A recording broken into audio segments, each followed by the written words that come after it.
Hello and welcome to The Gaggle, where we challenge and, if necessary, destroy media narratives. I'm George Szamuely. With me today, of course, is co-founder of The Gaggle, Peter Lavelle. So, Peter, we've on occasion mentioned a very distinguished American diplomat and historian, George F. Kennan, who had been stationed in Moscow during the war. And then subsequently he was stationed as ambassador to the Soviet Union during the early 1960s. And he was, of course, an eminent historian, wrote a great deal about diplomatic history. And, he died in 2005 at the ripe old age of 101. And there was an article in a recent issue. If I could just interject before you start there. Everyone, this guy knew the Soviet Union. He was a fluent Russian speaker and reader, okay? And he was respected even within the Soviet Union itself, and even to the point where we've got to move this guy on because he understands way too much. These gringos that show up here, they're political appointees usually and have no idea what they're doing. They do throw parties. He did a lot more than that. That's mean, George, he was one of the preeminent Soviet experts of his time. And what, of course, is interesting about him, I mean, obviously, there's a great deal to say and, can't summarize it in a few words, is that he, of course, was famous as being the architect of the containment policy of the Soviet Union. Interestingly, he kind of turned against that policy. He thought that he didn't intend containment to be as militarized as it was. So he wasn't a great fan of NATO from the beginning. He wasn't a great fan of NATO. Interestingly, he even took seriously Stalin's famous diplomatic note on German reunification in 1952-53, when everyone assumed this was just a ploy by Stalin to sabotage the European defense community. Kennan, however, thought the West made a huge mistake in not exploring Stalin's diplomatic initiative. So, he's, had a very full life.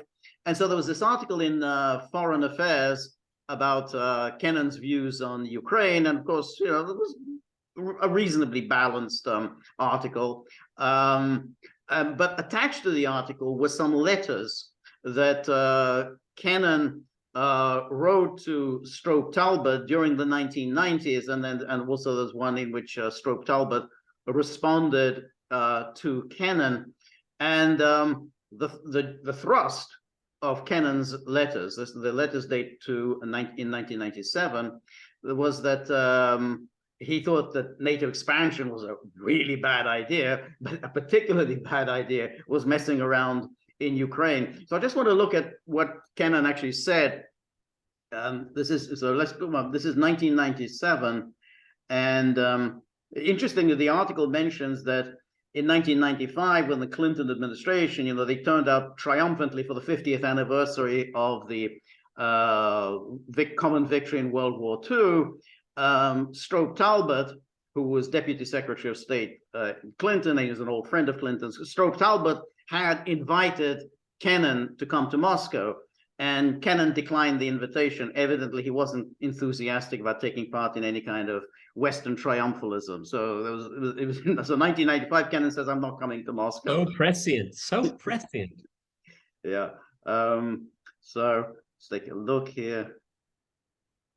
So this is the first letter, and you can see the date here, January the 31st, 1997.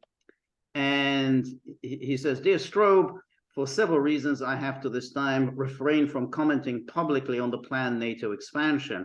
But the time has now come when, considering the number of people who have in the past shown interest and respect for my reaction, considering further that I believe to be the weighty and even fateful importance of the matter in question, I think I should at least make clear my position on it, because this position is one plainly at odds with that taken by our government. I thought that you and any of your colleagues who might be interested ought to be forewarned of its expression." And then he says, the diplomat. Yes, exactly. Yeah, the diplomat. The gist of this would be that in planning to advance NATO's borders smack up to those of Russia, we are making the greatest mistake of Western policy in the entire post-Cold War era. This prospect has already been the subject of much public discussion, that there is no need for me to elaborate in the arguments. And so suffice it to say that to do what NATO has declared its intention of doing would be bound, in my opinion, to inflame the existing nationalistic, anti-Western, and militaristic tendencies in Russian opinion, to have an adverse effect on the development of Russian democracy, to restore the atmosphere of the Cold War to East-West relations, and to impel Russian foreign policy in directions decidedly not to our liking. Last, but by no means least, it would have the most unfortunate effect on the effort to reduce the role of nuclear weaponry as a factor in the relations among major states. Wow. And then he says, it is particularly unfortunate that Russia should be confronted with the challenge this implies when executive power in that country is in a state of high uncertainty and near paralysis. And this is during the Yeltsin years, everyone. Exactly, January 1997. So, you know, this is very much in the middle of the Yeltsin years. And here he is, he understood what was going on in Russia, even at that ripe old age. Exactly. And it's spot on.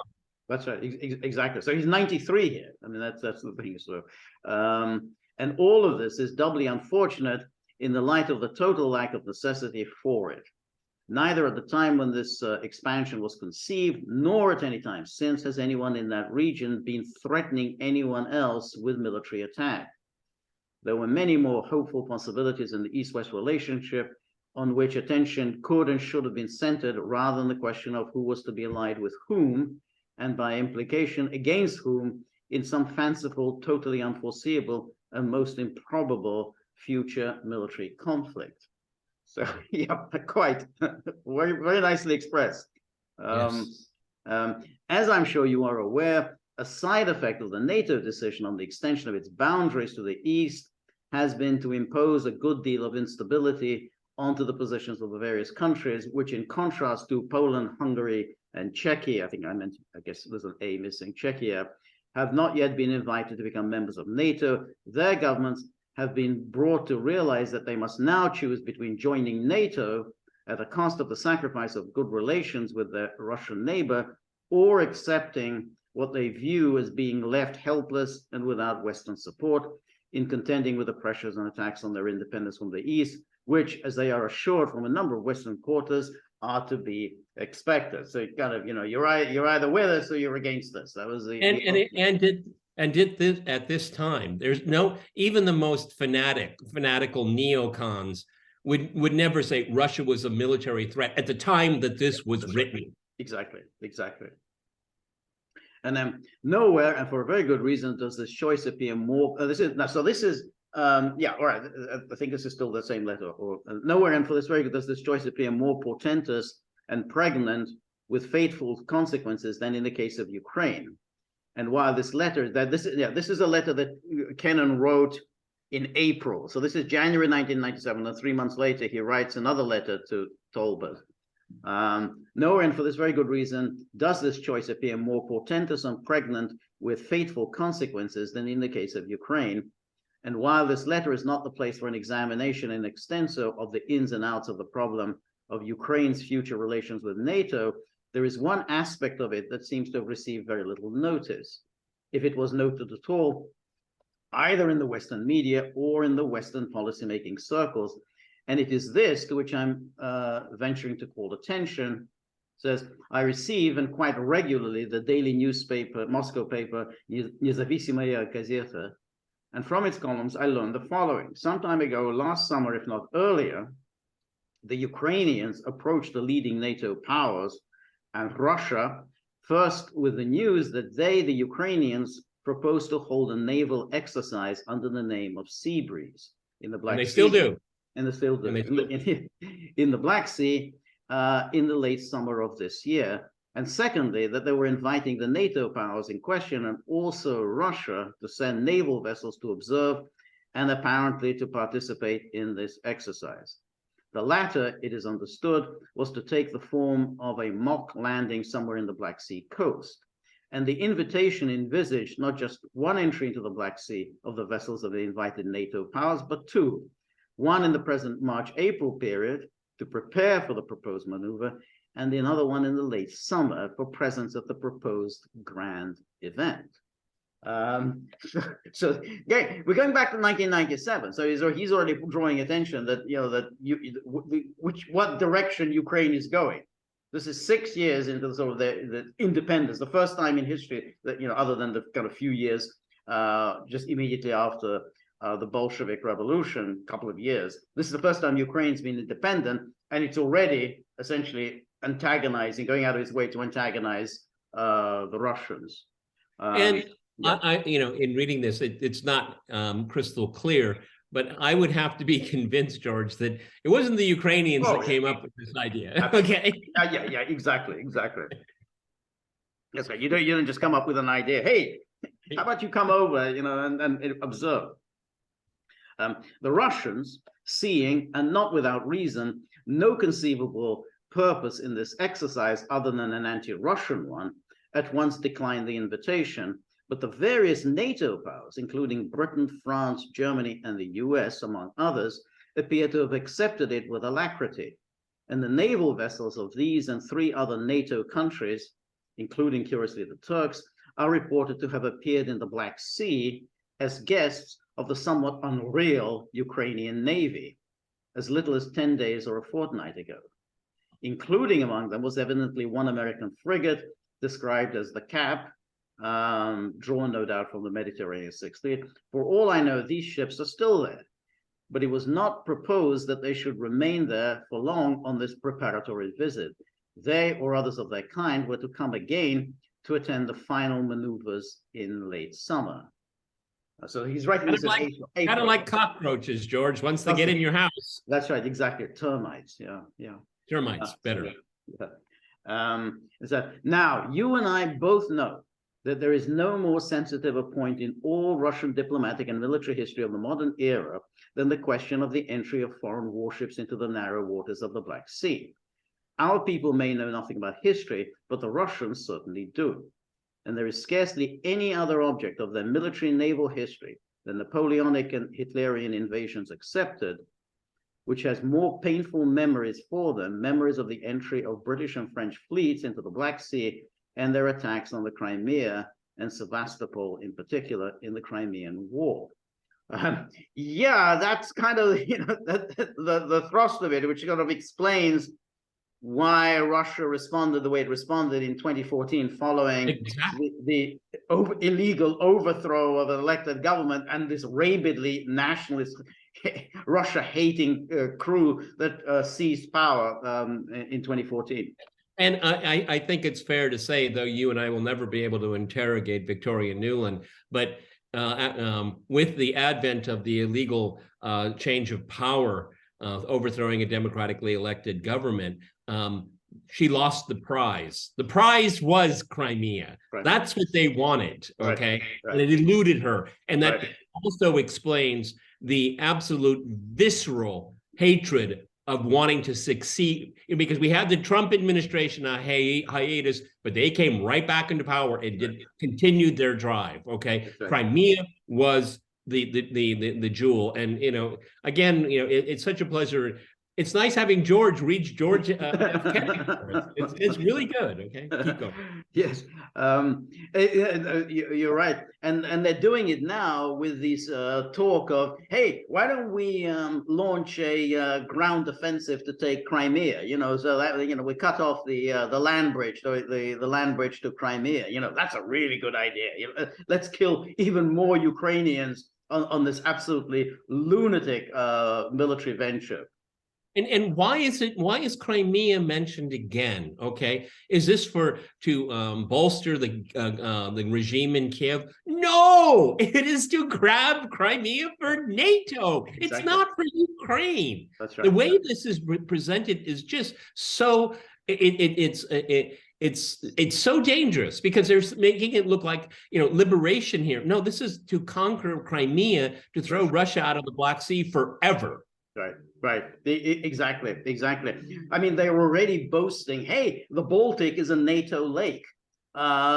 which the Russians are well aware of. Hey, let's make the Black Sea a NATO lake too. That's something the Russians are not going to tolerate. So it's like, the Baltic, they've always known that they're very vulnerable in the Baltic. It's all surrounded by. Yeah. Can you spell Nord Stream? Exactly. That's exactly right. But the Black Sea, and not the idea of turning the Black Sea into a NATO lake, which is always the plan. That's just simply, there's no way they're going to put up with it, which is kind of why I just don't think they're going to let Odessa, go back to Ukraine. I mean, that means ultimately NATO has a presence there close to Russia. With all due respect to Scott Ritter and his Odessa plan, okay, which is quite compelling, but I think in the way things are going now is that Russia is not going to get into any kind of diplomatic parlay. It just too. I mean, this is 1997. You're reading? Yeah, 25 years ago. Yeah. This whole thing has been going on for a very long time. The Russians have been pushed out of this process, and now they're going to assert themselves. This is what happens. That's right. And what Kennan predicted would happen. That's right. And it says these memories are now made even more acute by the still unresolved differences between Moscow and Kiev over control of Sevastopol naval base. And the question in the face of all that is how the Russians to interpret the participation of the NATO powers, in particularly the US, in this rather farcical from the naval standpoint, but nonetheless serious from the political one, undertaking. The anti-Russian nature of the planned exercise is unmistakable. So is the motivation of the Ukrainians in inviting Western participation in it, namely the hope of involving the NATO navies on the Ukrainian side in the case of conflict over the Crimea, should it at any time assume active military dimensions. And the question, I repeat, then presents itself: how is NATO's involvement in this venture to be viewed in Russia? Can it really be made seriously to fit with the effort of the NATO powers to persuade Russia that the extension of the NATO borders toward the Russian frontier in Eastern Europe has no immediate military connotations? No, we're defensive. Nope, nope, nothing to worry about, nothing to see here, folks. Yep, the termites, once they get there, they never leave. No, and if there is no visible way of reconciling these two evidences of NATO policy, does this not suggest some serious lack of policy coordination somewhere along the line in both NATO and our own government? So yeah, we're coming here holding these military exercises, and we're telling them that nothing to worry about. Remember, at this stage, NATO hadn't expanded yet. This is still 1997. I mean, the expansion was to come, starting in 1999, and then boom, boom, wave after wave of expansion. So at this stage, he's already warning, the way the Russians are looking at it, when NATO hasn't yet expanded and said, you're playing with fire here. And then it says, it seems clear to me that the reasons for the NATO involvement in the Ukrainian exercise must have been predominantly, if not exclusively, of a military naval intelligence nature. None of these NATO powers had, God knows, the faintest reason to seek instruction from the Ukrainians on how to conduct a landing on a hostile shore. But if this surmise is correct, and it will certainly have suggested itself to the Russians, then does this not make the episode even more in conflict with the assertion from the NATO side that their political approaches into Eastern Europe reflected no military motives or consideration? Yeah, that's right. So it says it's military enabled. I mean, what the hell are you doing, Ukrainian? I mean, it's a joke. I mean, Ukrainian military is a joke. You don't need to learn anything from the Ukrainians about how to conduct amphibious military operations. Other than maybe they gave them all to the blueprints to all the naval bases, right, and right, everything else. That would be the only value information is what they would have. Okay, right. That's right. So this is, he writes this, and now Talbott, Talbott, he's Deputy Secretary of State, and then responds respectfully, but you can see all the cliches that are coming forward. And so this scribbling, you see, these are scribblings by Kennan himself to Talbott's response. And it says, before turning to the immediate issue you raised, Operation Seabreeze, let me address the general point at the beginning of your letter. Poland, Hungary, and the Czech Republic have not been invited to join the alliance. it is widely assumed that they will constitute at least the core of the first tranche, but neither the US government nor NATO has yet made a decision as to the who first of enlargement. That will occur at the Madrid summit of the alliance in July. No decisions have been taken.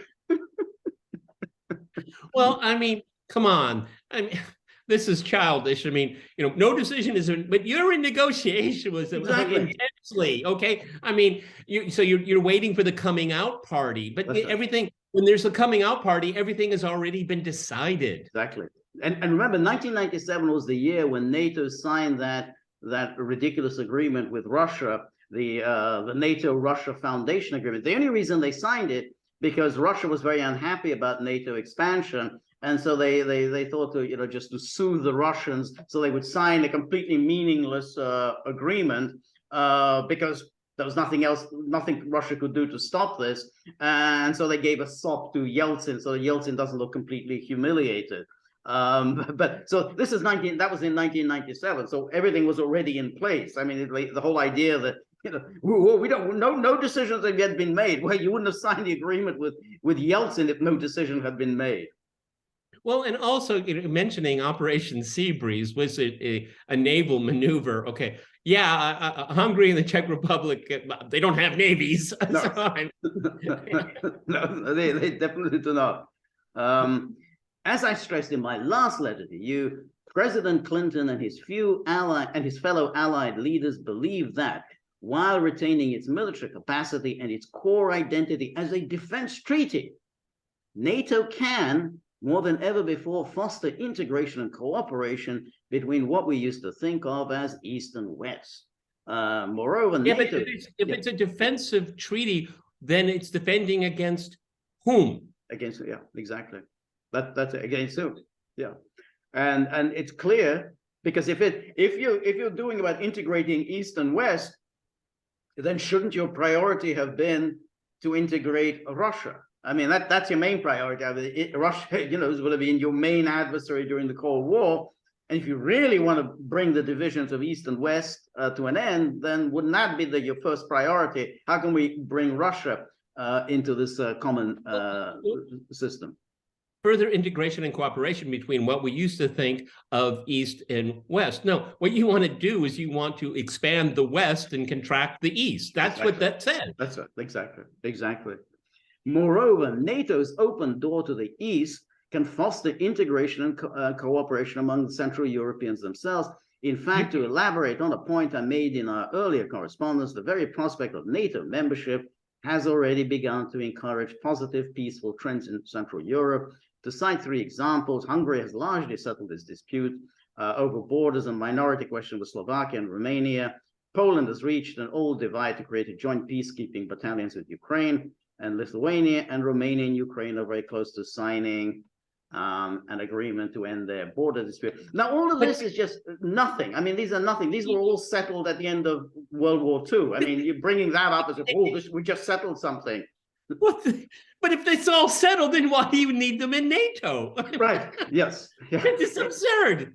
Yeah. But they've already resolved these issues. Right. So why do they need to be in NATO? Because NATO is not going to resolve things that have already been resolved. Yeah, quite. Yeah, exactly. They have been resolved. Yeah. The leaders of these countries have all said that their current and prospective role of NATO and their own aspirations either to belong to the alliance in the case of all but Ukraine, or in the case of Ukraine to have good relations with NATO, has been an inducement for them to move in the right direction with each other. Well, that's what they said. That's like, but yeah, but for them to move in the right direction, no, your direction. Right. Yes. Yeah. Exactly. But of course, it doesn't in any way address any of Kennan's points, because Kennan is saying, yeah, but what you're doing is creating a new bloc that's going to end in a conflict with Russia, and he's saying that it's going to the way he presents it, it's going to fuel all the Russian nationalist resentments and whatever. That's the way Kennan presents it, but that doesn't address it. I mean, the fact that Hungary and Romania settle their conflict. Well, they settled it all that in 1945. I mean, there's nothing further to settle. I mean, it's like, oh, well, Germany and Poland have settled their border. Yeah, that was done. I mean, that was again, Willy Brandt put the final seal on it during the Ostpolitik. It's done. It's over. So, George makes a very good point here. George F. Kennan's points in his letter to him are not being resolved. They're not being addressed. They're just everything on this. It's basically crickets in the way I look at it. Yeah. We hope that Russia will in due course come to see that NATO can be a stabilizing force in Central Europe, and as such, a presence that actually enhances Russia's interests. It's for your own good, and you will see it one day. One day you will see how it's in your own good. I mean, when a NATO flag is over Sevastopol. That's right. Okay. Yeah, I mean, imagine the condescension involved, like you're talking to a child. One day you'll be grateful for making me do this to you. I mean, yeah, it's like, well, we hope Russia will see this. Yeah, in other words, you created a hostile military bloc, but one day they will see that it's in their interest to have this military bloc on their borders. How could it enhance Russia's interest? That is such a throwaway phrase. I don't know how that's possible. We're not talking about a bridge club. We're talking about a military alliance. Exactly. That is moving every day by day, mile by mile, kilometer by kilometer, closer to Russia's borders. Right. No major power would accept that. And in all of history, it's never happened. Right, exactly. We believe, as I've said before, that if relegated to a security limbo, the nations of Central Europe would be more likely to revert to the patterns of behavior and misbehavior that characterized the period before the Second World War. Fearful of each other, and unsure of themselves, they would build up armies in ways that would be mutually threatening and that would throttle their fledgling market economies in the cradle. Well, all of this is just entire supposition. I mean, you're making a major decisions with enormous consequence on something that's entirely speculative. Why would they do this? Why would your first order of business be, oh, I've got to start a war with Romania, because because I've got a real border issue. Why would that happen? Well, George, these issues were resolved in 1945 and were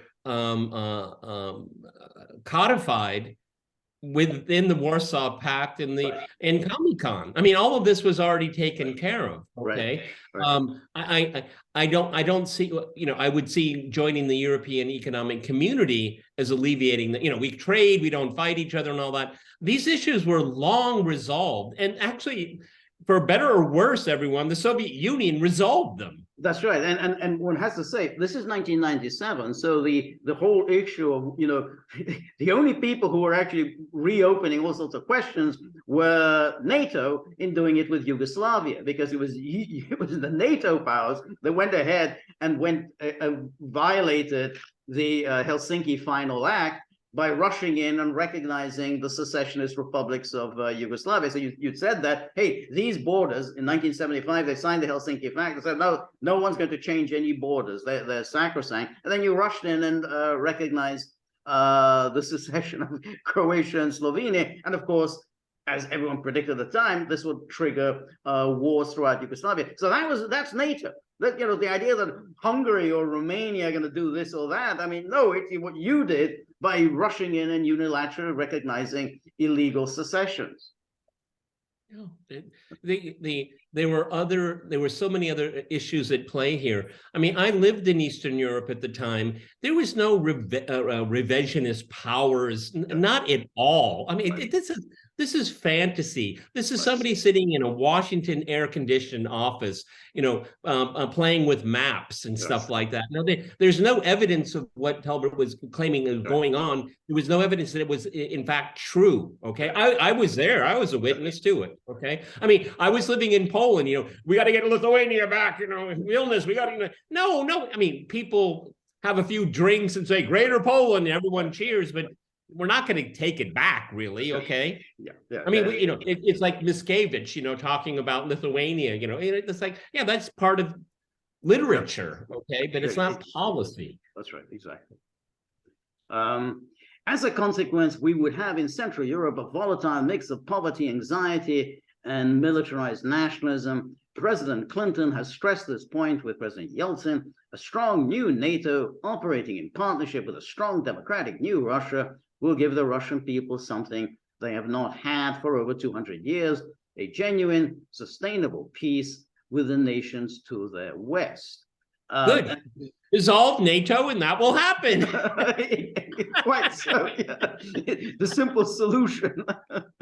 So, to see them, and then it says, to see the matter this way, Russia will, of course, have to break out of a deeply ingrained habit of thinking and behavior.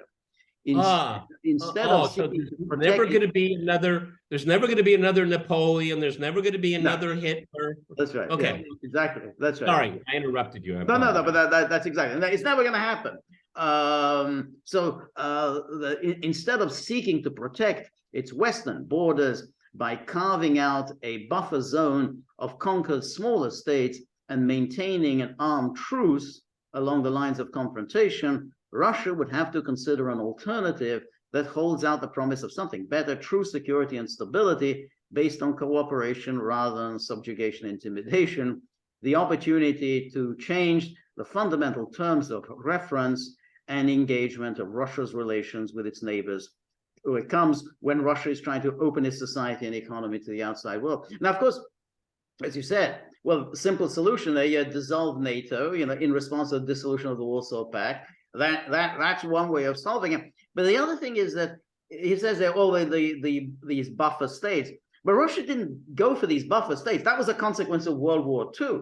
I mean, it's like, when you were invaded by pretty much the entirety of the European continent, led by Germany, you're going to say you're going to need some security after that war. I mean, because you don't want to do this again in 5 years' time. It was, and after all, people say that after World War II, we had to have a permanent American military presence in Europe. Well, that was also a consequence of World War II. Say, well, now we're going to have Americans there. So why should America pick up its winnings and keep the winnings as a consequence of World War II? But Russia, hey, give everything up, and we promise that we're never going to invade you or threaten your security again. And again, speaking the obvious, the Soviet Union dissolved the Warsaw Pact, okay? I mean, it didn't have to do that, George. I mean, you've talked about this at great length. Yeah, Germany can reunify, but we're going to keep our bases all through Eastern Europe. And we're going to keep them in Germany, by the way. And we're going to keep them in Germany. And there's nothing you can do about it. Well, what are you going to do? Because we're just going to keep them there. You're going to go to war with us. That's it. We're going to keep them there. And if you try to blockade the barracks, we will break the blockade, and again, those are the military arrangements you signed when you joined the Warsaw Pact. You don't just simply say, "Oh well, we'll the hell with the Warsaw Pact." You sign these agreements. So you try to blockade the Soviet barracks, we will break the blockade, and NATO would have no say in the matter. Everybody get it posted out right now. Take a pen and write what George said. Essentially, I'm going to paraphrase George. The Americans get to keep their winnings as a result of the Second World War, but Russia must forfeit its winnings. Right. What is equitable about that? It's probably the only time I'll use that word in its proper sense, okay? So, yeah, I mean, it's like, what is mine, and what is yours is negotiable. It's all through every single sentence here. Right. Yeah, exactly. So we get to keep it all and more. We're going to expand this. So, we've dominated the politics of Western Europe for 45 years. Now we're going to dominate the politics of Eastern Europe through NATO for the next, however many years. So yeah, that we do. Whereas Russia doesn't, which suffered the most and did all of the heavy lifting in World War II, they don't get any winnings. And we know, see, look, there's no theory here, everyone. As this is going on, Yugoslavia is being crushed by NATO. Yeah, I mean, yeah. if you're sitting in Moscow and NATO, they send their courtiers, we're a peaceful defensive alliance, and you're looking, it's like, what are you doing to Yugoslavia? With absolute breach of international law. Exactly. Okay? Exactly. Yeah. Yeah. But no, we come here with peace feelers and all That's that. it. I love the way they talk about this, security, stability. How is it security and stability when you rush to recognize illegal secessions? How does that in any way enhance anybody's security and stability? You didn't have to do that. You did it unilaterally because you saw a huge advantage for the West in the breakup of Yugoslavia. But the idea of, well, we represent security and stability. Russia represents insecurity and instability. Yes, and this was done. Why is Talbott doing this? Because they can. Because Russia is weak and they're going to take as much winnings as they possibly can. That's what's going on. And this is not for European security. This is for American hegemony. This actually, if you think about it logically, it had nothing to do with European security. No, it was against European security. February 24th last year gives us the perfect example of the inevitable train of history. Yeah. Okay, it ended there because of this gobbledygook nonsense. Yeah, that's right, exactly. And it says, this brings me to the Partnership for Peace. The goal of this partnership is to create some kind of cooperation on the military level that we are striving for at the political and economic level. It's like, but there's a bit of a difference, no? I mean, I don't know, maybe I'm stupid, but somehow military and political and economic, but hey, okay. Russia is a full partner in the Partnership for Peace. Yeltsin's agreement in '95 to have Russia join the partnership, despite his objection to NATO enlargement, was an important milestone. Yeah, but you kind of lied to him because you never said Partnership for Peace is equivalent to NATO enlargement. He said Partnership for Peace means Partnership for Peace. It is about, creating cooperation. You said, no, we're just going to, we'll say it's cooperation, but what it is the first step towards NATO expansion. Yeah. So, Partnership for Peace, it means every year, this military alliance that proclaims to be peaceful and defensive is going to move towards your border every single year. That's right. Our objective is to induce Russia to deepen its relationship with the West, including in the military sphere. This is a part of our overall strategy of trying to anchor Russia in Europe. So, having said that, we're trying to get them away because of Russia's terrible influence, but it's all about anchoring Russia in Europe. It's just gobbledygook. George, as far as I know, because I live here, Russia is not a ship. Okay, right. It doesn't need an anchor. Okay, it's a country. It's a landmass country. Because of its huge size, there is a European part of it. I think most people who know geography would say that would essentially go up to the Urals, and that's basically bigger than the western part of Europe. Right. Okay, if you look at the Russian border all the way to the Urals, that's actually bigger than Western Europe. Okay. Okay, so it doesn't need an anchor. I can tell you, George, you can rest at peace tonight. Russia is not drifting anywhere. It'll be exactly in the same place today, and it will be tomorrow. Yes. Have no worries about that. It is interesting. Like, what does that mean, anchor? Where is it drifting? So it's drifting where? I mean, it is a part of Europe. Always has been, but we have to anchor it. It's drift. And then the partnership scale is already considerable and is growing. There are 24 major NATO Partnership for Peace exercises planned in 1997 alone, and another 50 in the spirit of Partnership for Peace exercises. Operations. There you go again. NATO has spirit. Okay. Why do they use these religious analogies to a military? They do it all the time. I'm sorry. That's right. Yeah, no, that's right. Spirit. Operation Sea Breeze is in the latter category. So it's in the spirit. So in other words, what we're doing with Ukraine is in the spirit of these exercises. Over 600 Partnership of Peace activities will take place this year. Partner countries have increasingly asked for, and we've agreed to, deepen this cooperation by planning progressively more sophisticated and complex exercises. The goal is okay, I'm sorry. We shouldn't have been written planning progressively more sophisticated military in complex. This is a military alliance, everyone. This is not a uranium club. Okay? That's right. That's right. The goal is to generate greater political trust by expanding military cooperation. But as Kennan had written in that letter, you are destroying trust because, you know, when you had Operation Seabreeze, Russians immediately said, we're not taking part in this.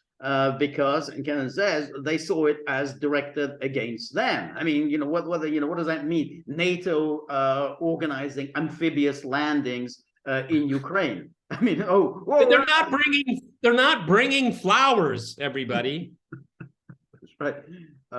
And it says, in addition to the Ukrainian exercise you mentioned in your letter, we are also planning exercises this year in Central Asia, as well as the Baltic region. Notice the 2 exclamation points that Kennan put in here. Nice. Good. I'm so glad, you know. Central Asia as well as the Baltic region. All of these exercises are planned and conducted with full transparency. Oh, this is the transparency. This is the sort of the NATO mantra. We you know, the way we can resolve the problems with Russia is we can have transparency. You know, we just say, hey, we're just going to do this, and there's nothing you can do about it. So shove off. That's transparency. For all NATO Partnership for Peace exercises, all PFP countries, including Russia, are invited to participate. They themselves decide whether and at what level they want to participate. So this makes it sound like by not participating, you're participating, because we asked you and you said you don't want to participate. Exactly. But we said you could participate. So yeah. It's not no participation. It is they didn't show up this time. That's right. Exactly. We invited them. They just didn't show. I mean, but you know, you don't show, you don't get a drink. You know, that's it. Let me be a bit more specific about Operation Seabreeze. It is a naval exercise hosted by Ukraine. Ukraine is hosting it. It will be restricted to peacekeeping, humanitarian, civic action, and search and rescue activities, because that's what NATO does. I mean, well, that's what they did in Yugoslavia, George. Exactly, it's all peacekeeping, humanitarian, civic action. Yeah, I love the civic action. You know, that's a good one. And search and rescue. It's called the Colored Revolution. Anyway. Exactly. Yeah. Search and rescue activities. Oh, yeah. So for whom are they going to search and whom will they rescue? Right? Search and rescue activities. Ukraine invited the United States, Russia, Greece, Turkey, France, Germany, Italy, and the United Kingdom, Bulgaria and Romania to participate. Albania and Georgia have been invited to send observers. And again, notice how he keeps repeating that not only was Moscow invited to participate in the exercise, but the Russian military initially did participate in the planning process. In other words, you know, they took a phone call from us. It subsequently withdrew, however, as the prospect of a NATO-sponsored exercise became an issue in the Russian media. Yeah, I mean, there was probably a reason why it became an issue in the Russian media, because the Russians were somewhat outraged by this. And so what the hell are they doing just a few miles from us? I just want to try to figure out what the comment is here on the side. Oh, yeah, I'll show you, because then it says, the purpose of this exercise is to enhance international naval cooperation, disaster relief efforts. Oh, it's just so... Disaster relief? Yeah, You're creating a disaster, not relief.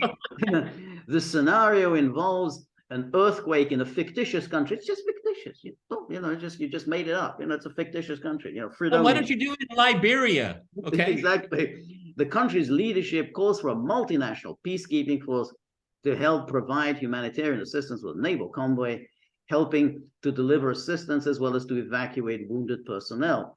A small amphibious force will go ashore. The note is whose shore. So that's a kind of a who exactly, you know, let's say, yeah, why don't you do it in Liberia? To help secure the mission, but it will be authorized only to defend itself, not trained for any offensive action.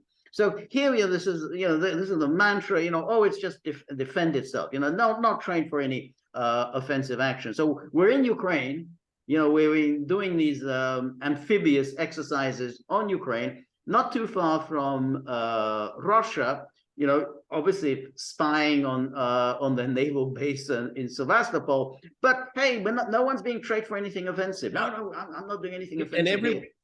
And everyone, you have to understand, and I'm surprised it hasn't been mentioned in this exchange of letters. Sevastopol was under Russia legal control through treaties with Kiev. Okay, it's a Russian base. They control it. They have a post office there. They have a barber shop. They have cafes. It's like what America does in countries like all around the world. Okay. All right, I saw it in Kabul with my own eyes. It's a little American town, okay? But this is legally done. The Kiev government, I think there were, from the advent of Ukrainian independence all the way to 2022, there were 3 agreements, okay? I'm sorry, 2024. So over and over again, the Russians are saying this is very, very important to us. So this is the shore that Kennan is asking about, okay? It's all but Russian sovereignty, okay? Yes. Yeah, that's right. That's right. In short, there's nothing either in the premise or execution of the exercise that should be threatening to the Russian. And so this according to whom? According to whom? According to whom, exactly. So we decide for Russia what is a threat or not a threat, what is in Russia's security interest or what is not in Russia's security.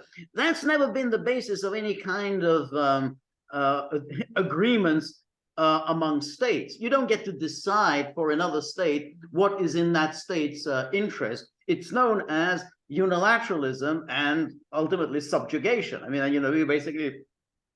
you tell Russia, this is what we're going to do, and you're going to have to put up with it. But we don't threaten you in any way. Don't worry. No, we don't mean any harm at all. Just take our word for it. Yeah, and I suppose also during this exercise is that American naval architects will be at the dock saying, for our ships, we're going to need a slightly different pier here. We're going to clear that out over there. We need to dig a little bit deeper because our ships are a little bit bigger. Oh, no, this is just for, evacuation and rescue. No. Okay.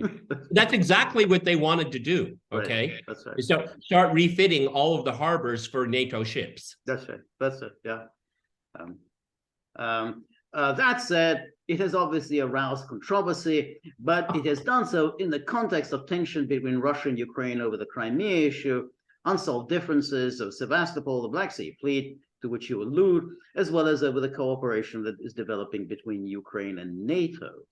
So now he says cooperation is developing between Ukraine and NATO. Now, and Russia just sort of thinks, oh, nothing, don't worry about anything here. This Ukraine and NATO, but you just go on with your. How they spin it, during the Clinton administration, it's like, well, these countries were never part of the Soviet Union, okay.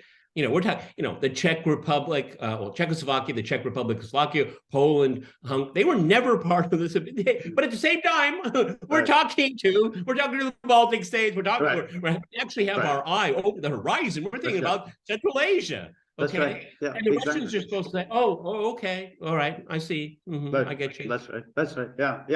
That's right. The one state that is not part of this is Russia. So, and they're supposed not to notice that you're basically increasing all of your, quote, cooperation, unquote, with all of the states on Russia's boundary, well into Central Asia, the Black Sea, the Caspian, but don't worry about anything. We're a defensive alliance.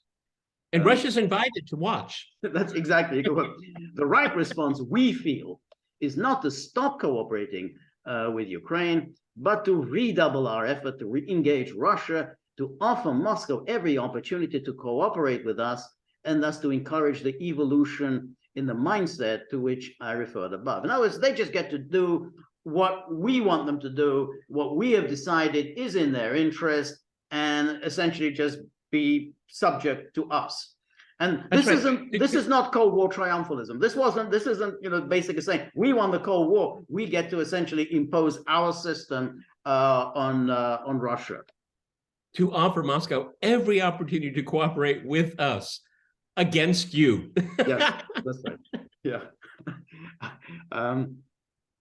Now this is kind of interesting. I mean, it's a little hard to see, but this is from a document. That's an understatement, George. That's right. Well, anyway, but the point is that this comes from a 1948 paper by the policy planning staff of the State Department, which George Kennan headed at the time. And what he's saying here in this paper is that it's not a good idea to try to separate Ukraine from the Soviet Union. In other words, to separate Ukraine from Russia. And he says here, so this is written essentially by Kennan. And so he's saying here that blah, blah, blah, blah. The Ukraine is not a clearly defined ethnic or geographic concept. In general, the Ukrainian population, made up of originally large measure out of refugees from Russian or Polish despotism, shades off imperceptibly into the Russian or Polish nationalities. There is no clear dividing line between Russia and the Ukraine, and it would be impossible to establish one. The cities in Ukrainian territory have been predominantly Russian and Jewish. The real basis of Ukrainianism is the feeling of difference produced by specific peasant dialect and by minor differences of custom and folklore throughout the country districts. The political agitation on the surface is largely the work of a few romantic intellectuals who have little concept of the responsibilities of government. And it says the economy of Ukraine is inextricably intertwined with Russia as a whole. There was never any economic separation. And then here, furthermore, the people who speak the Ukrainian dialect have been split, like those who speak the White Russian dialect, by a division which in Eastern Europe has always been the real mark of nationality, namely religion. And then he goes on, finally, we cannot be indifferent to the feelings of the great Russians themselves. They were the strongest national element of the Russian Empire, as they now are in the Soviet Union. They will continue to be the strongest national element in that general area under any status. Any long-term US policy must be based on their acceptance and their cooperation. The Ukrainian territory is as much a part of their national heritage as the Midwest is of ours, and they are conscious of that fact. A solution which attempts to separate the Ukraine entirely from the rest of Russia is bound to incur their resentment and opposition, and can be maintained in the last analysis only by force. There is a reasonable chance that great Russians could be induced to tolerate the renewed independence of the Baltic states. They tolerated the freedom of those territories from Russian rule for long periods in the past, and they recognize subconsciously, if not otherwise, that the respective peoples are capable of independence. With respect to the Ukrainians, things are different. They are too close to the Russians to be able to set themselves up successfully as something wholly different. For better or for worse, they will have to work out their destiny in some sort of special relationship to the great Russian people. So if George Kennan were alive today and he put that on Twitter, he'd be canceled.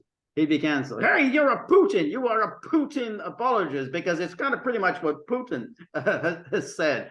Because he's saying it doesn't make any sense to separate the Russian and Ukrainian people. They're just too intertwined. The history and their culture and their language, and then any attempt to do so, which is what NATO and the West have been doing, trying to create this barrier, is going to end in disaster. And he's saying here, any attempt to do this is going to end in disaster, because it just cannot be done. And the Russians will not accept it, because they regard this as part of their national heritage. So anyway, that's Kennan in 1948. Well, everybody, I think George deserves a round of applause. I think you should consider the tip jar. That's called hard work, everyone. Yes. Not just, talking off the top of your head like right. Almost everybody else does. George did a really good job in presenting this to us. Anyway. Yeah, no, I think it's a big. It is, and it's very important that we look at this history. And this is 25 years ago that Kennan's involved in this exchange, and then with 1948, that's 75 years ago. 75 years ago, Kennan was able to see that U.S. policy. So even at that time, he saw that the U.S. is thinking about how to break up the Soviet Union, how to separate Ukraine from Russia. He said, "This is not going to work out well for you. This cannot be done." So he saw this 75 years ago, and then with Talbott. He's involved, and Talbott is one of the architects of NATO expansion. So this is not going to end well. It's kind of unfortunate there's so few people around today who are able to say this. But see, for Talbott, he looks at it a completely different way. Is that, this is his ultimate feather in his hat. I expanded NATO almost single-handedly, and I outwitted the Russians. Right. He. Okay. No, this is triumphalism. This is the DNA of so many people like this here, is that they got their guard down. We got to move in quickly. Right. Okay. But George F. Kennan knew very, very well 75 years ago is that only that will create a very deep-seated visceral reaction. And it did. It did. Exactly. So George, what happened to the unprovoked invasion? Exactly. It was unprovoked. Really, unprovoked. Came out of nowhere. And they all repeat this. Sergeant Schultz can't make a thing. It was unprovoked. They keep saying it's unprovoked. You've had all of these warnings. And remember, even Talbott says and admits that Yeltsin is really opposed to this NATO expansion. That's Yeltsin. That's the guy that was basically kind of an American creature in Moscow. And even he is opposed to NATO expansion. So he's unprovoked. This is 25 years ago. And there's never been. See, this is where I hope will be the reckoning. The reckoning when this conflict comes to an end. The antecedents of it go all the way back, okay? And George and I have been hollering from the rooftops that this is the origins of all this go back to the way NATO was designed. Now, fine, we can quibble all we want about the Cold War. Great, I have no problem with it. The Warsaw Pact, NATO, okay, fine, okay. But when that came to an end, when there was no longer the necessity for the Warsaw Pact, NATO did not learn the lessons of that. And what they did is they endangered European security. And it took 30 years, but it finally collapsed, okay? Yep. And the epicenter of all that is the entire thinking behind NATO. That's right, exactly. Because it was obvious to Kennan, you are creating an anti-Russian alliance and you're expanding it to its borders.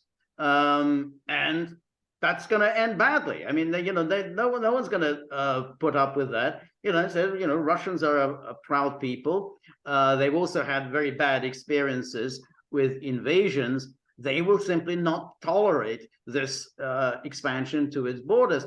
There were always other options. They never examined other options. They said partnership for peace, which sounds wonderful. Partnership for peace was always just a mechanism to get countries into NATO. If they were genuine in any way, which it's almost impossible because these people are so ideologically driven. But if they had been genuine and just for a nanosecond say, hey, you Russians, you got a problem with NATO. Okay, we get it. Right. What do you propose we do? What do you propose? Okay. And I'm not in the Russian leadership, but I think someone would say, look, we don't need military blocks from Lisbon to the Urals. Okay. Right. Why don't we just, is there a security mechanism where we all can live in that space? Right. Just thinking out of the box here, but has anyone ever thought about that? Right. Yeah. It was never thought of. Never thought of. That's right. Never conceived. Okay. Yeah. And you look at these countries in Eastern Europe, they want to be on the coattails of what the so-called winner. Okay. But I can guarantee you beyond the captured elites, and George and I talked about captured elites a lot on this podcast, is that if you go down 2 or 3 levels, we didn't join this alliance to go to war with anybody. Right. I mean, I thought, it was guaranteed peace and some other guy's going to pay for it. I mean, that was the deal, right? Yeah. Well, that's right, because I think that they thought, or at least I don't think Poland thought that, but I think some countries like Hungary or the Czech Republic thought, hey, this is just a supper club. We join, and this is very nice. No obligations on our part. We just get invited to the table with all the big boys. And they suddenly realized, well, no, it's a military alliance that could well lead to war, and you are in the front line because actually there's going to be a war between NATO and Russia, and you are very, very much, boom, right in the middle of where the conflict will be. And if I'm not mistaken, you actually do like that cheap Russian energy, right? Right. So we want cheap Russian energy, but we're going to give a free pass to the guy in Washington to determine our foreign security policy. Okay, yeah, everyone raise their hand. Everyone, buffet is open, free drinks. That's right. That's right. And then with not even at any moment thinking of that this is going to be run by the Americans and for the Americans. It should be fairly obvious to anyone. But people like Talbott, they sold this thing in terms of stability. We got to keep them going back to their old ways, and all this wonderful thing. Don't defend yourself. Get rid of that old way. Okay? That's right. Yes. Defend yourself. George, this was such a wonderful opportunity because George F. Kennan, George and I have invoked his name many, many times, and you got as close to the man as you could in his letters and his writings. Okay, yeah. I mean, I've said Stephen F. Cohen, George F. Kennan, if they were around today, they would have a platform. Okay, and people would hear them. Okay, I mean. George F. Kennan, talk about the most prescient person in American foreign policy. It boggles the mind what George just quoted here. Yeah, absolutely. One of the outstanding thinkers on foreign policy. And again, this is the architect of containment who already saw that this containment policy was not going to lead to great success. And then, and as he saw, this NATO expansion was really, absolutely crazy. He warned about this. People didn't pay attention. I thought, hey, this is going to be, without any consequence. We're now living with the consequences. There it is, exactly what Kennan predicted. This is the consequence, and particularly when it comes to Ukraine. Yeah, NATO expands because it expands. That's what it got down to. That's right. Yeah. All right, everybody. This I hope people watch this, and I would really appreciate comments on it because it's so very important. Exactly. Again, nobody else is doing this. George and I are alone in this lane here. I give a hat tip to George here for doing his homework and the hard work because no one else is doing it here. All right, I'm long-winded today. This is The Gaggle with Peter and George. We're on Locals, so please go to thegaggle.locals.com. I know, buddy, it's almost over.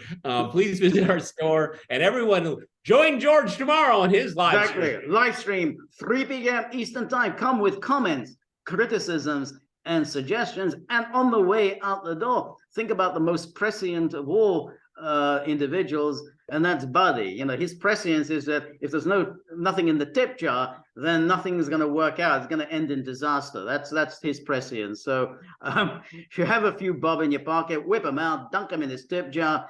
It'll keep might induce him to sleep rather than prescience. So we're very grateful for all of your help and friendship and support. The more you're able to donate, the more of these videos we can make, the more we can improve the technology, and above all, the more we can give Buddy a restful night. So remember, if you like The Gaggle, please like, share, and subscribe. See you soon. Bye-bye.